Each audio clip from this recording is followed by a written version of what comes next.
The medium is the message. This is a classic media theory that applies incredibly well to a number of different domains. For example, visual medium is different from audio medium, is different from writing code. So how does changing the tools that we use from IDEs to AI assistants influence the code and the way we interact with the code? Welcome back to Think Design Work Smart. I'm Alex Bolbak and I'm coming at you from the Mosaic Work Studios. And today I want to talk about my favorite Souls game, Sekiro, which is really cool and really difficult. But if you manage to overcome the bosses, it's incredibly fun. Oh, I think that's not what we were talking about. We were talking about how the medium is the message, and until now, the medium for software development was an IDE and text, because code is, after all, text. Now the medium has changed. If you are using any type of code assistance, you have enabled another way of interacting with the code, which is through conversations. Whether it's a coding assistant that's embedded in your UI, like Copilot or Claude Code, or if it's separate, like the chat interfaces for ChatGPT or Claude or whatever else you may be using, you now have a conversational medium. And this changes the way you interact with the code, and it changes the message that's created from the code. So you have to know what you want, first of all, because conversational AI responds to meaning, not syntax. Before, you could write code and the feedback that you get from the IDE is whether the syntax is good or not. But the IDE does not tell you things like, okay, this makes sense or this doesn't make sense. When you interact with conversational AI, you need to express meaning. You need to validate that your conversation, your artificial conversation partner understands that meaning. And otherwise you get poor results. Here is one piece of advice that I can give you. Use this part of the prompt. Ask any questions you might have before you generate any code, because this allows you to clarify the things that are not clear to you and to the assistant, where we are a bit anthropomorphizing the assistant. It doesn't understand, right? But it can generate text in response to what you are saying and the context of clarity that fits the training data. It's a bit more complicated. What's not that great with this is that fluent responses can mask unclear intent. The AI assistant can give you answers that sound fluent, that sound convincing, can generate code that looks good, because as long as you don't have a clear intent, you don't have a clear meaning, you will get something but not necessarily what you want to get. And that's okay. Sometimes you just need to explore. Sometimes you just need to generate code, look at it, and say, okay, that's not exactly what I meant. Let's modify it. But you need to iterate. You need to think in terms of guiding your artificial assistant towards the answer to the problem that you're looking for.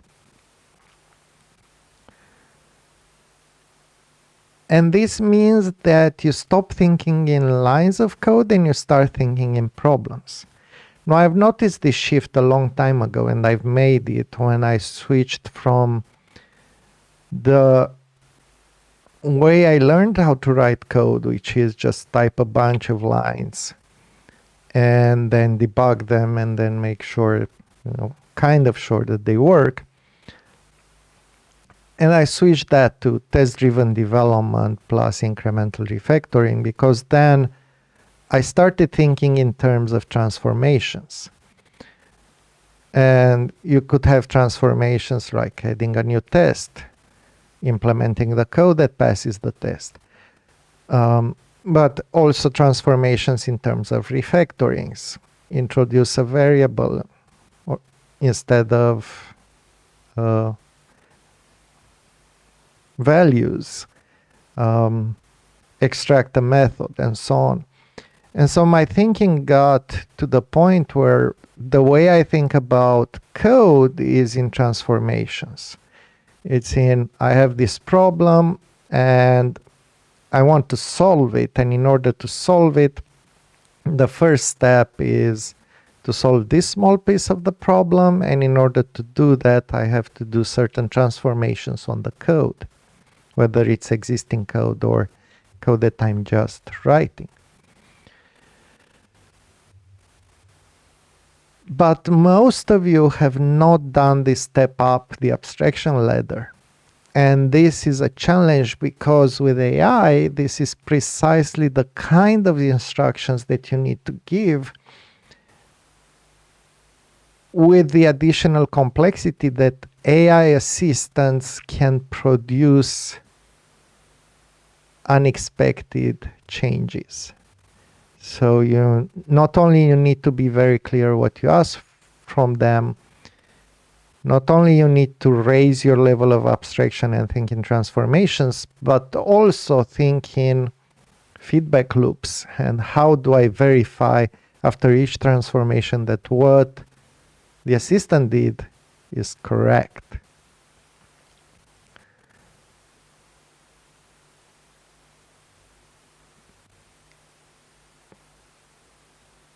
Before we had our assistants, we had a loop where if you had vague thinking, you'd produce broken code pretty fast. And then in the act of debugging, in the act of repairing it, you'd figure out what the code is trying to do, is trying to implement. That friction existed and was very helpful, and it doesn't exist anymore.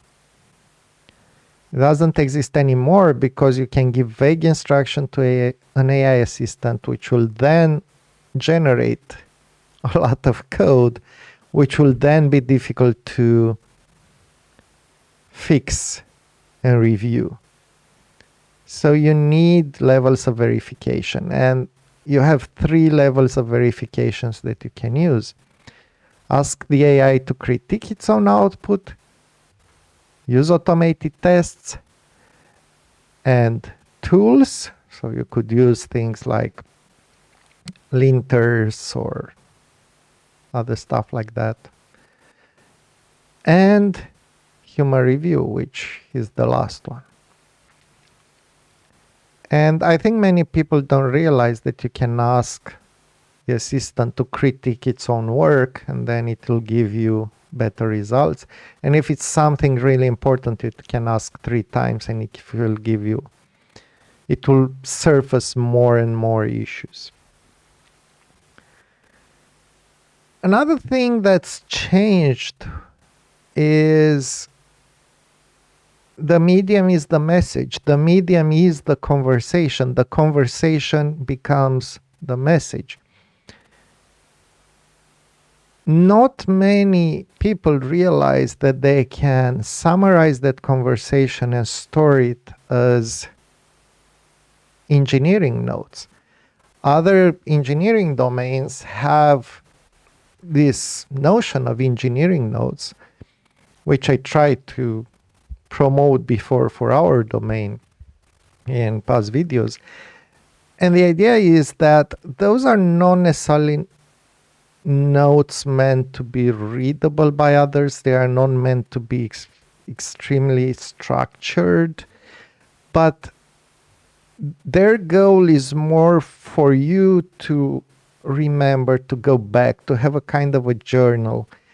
In case something happens, you can go back and look at the decisions that you made, what you tried, and how what were the results and what were the next steps that you decided upon. But since this is now inside of conversation, it's even easier to do it. You can ask your assistant to generate engineering notes, to generate a summary of the conversation along a few lines. What were we trying to do? Which were the decisions that we made? What did we try and failed? And so on. And store that as a sort of journal that can be for your own personal use, or it can be shared with others, depending on situation. This is probably one of the most interesting parts of this lens, right? If you look at this as the medium is the message, the conversation is the medium, the conversation is the message, and you can store that message. It becomes important. It becomes a useful artifact of your work, along with the result, which is the code.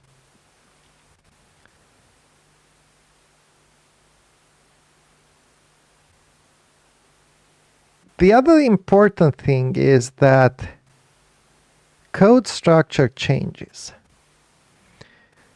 The medium is the message, which means that your assistant determines the constraints upon your code, right? It is less constrained in terms of vagueness. You can give it vague requirements and it will output code that kind of works but probably doesn't do what it's supposed to do. So this is one constraint that is relaxed. But where it doesn't relax and you have more constraint is on the context window limits. Give it a lot of code, a lot of documents, a lot of stuff, and it will just get lost. It will just pick up some random part of the context and give you some answer. And it will not tell you that it's out of memory, basically. It's forgotten part of the things that you provided it with. So this can shape the way you structure your code if you want it to be used with AI assistants. AI assistants will work best with small, clear, self-contained modules. On the other hand, duplication is not that important anymore, because if you have small, clear, self-contained modules and an AI assistant that can understand those, you can rewrite it, right? Let's say you change something, you switch the database engine. No problem. You tell it, this is what we are trying to do, only now with a different database engine. Let's just rewrite this. As long as it's small enough. So we have smaller context windows, higher speed of generating code, not necessarily of solving problems, but for generating code.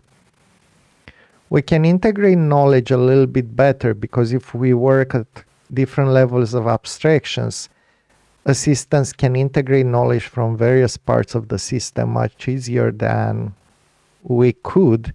It was always a big problem to switch from levels of abstractions for our brains, and it's easier with the help of AI assistants. So we can integrate knowledge easier, which means we could tackle more complex problems. This is something that I expect to happen with AI assistants. Right now, most developers are trying out, Copilot or Claude Code or whatever for generating tests, for understanding code, but are doing most of the work like they used to. But think about this. Think about AI assisted systems where you decide from the beginning that you optimize them for AI assistance. What do that mean? Well, you need different levels of abstractions. On each level of abstraction, you need a clear document, diagram, definition that helps the assistants understand.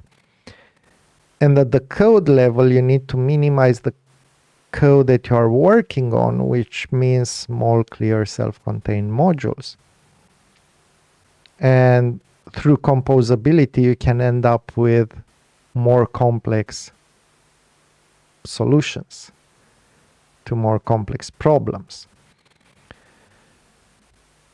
So here's an interesting part. What if you would have a module for each URL route in your application?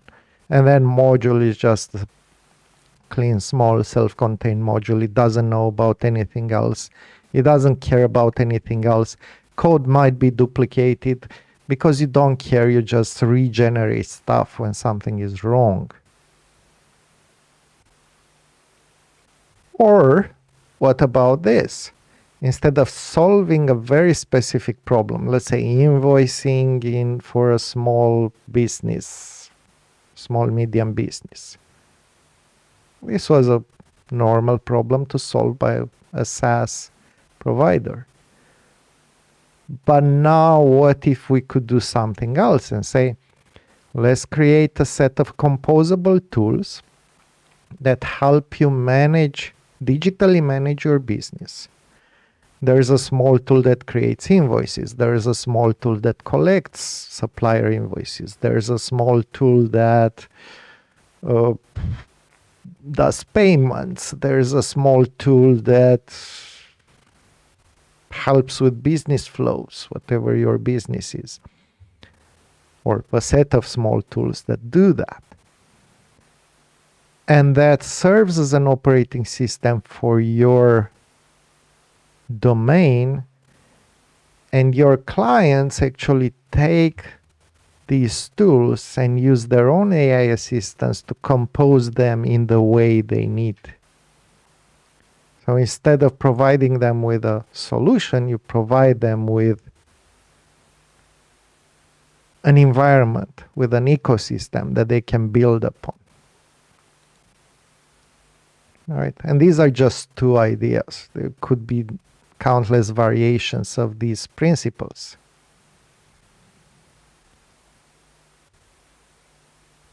So the medium is the message. We switch the medium for software development from IDEs to AI assistants.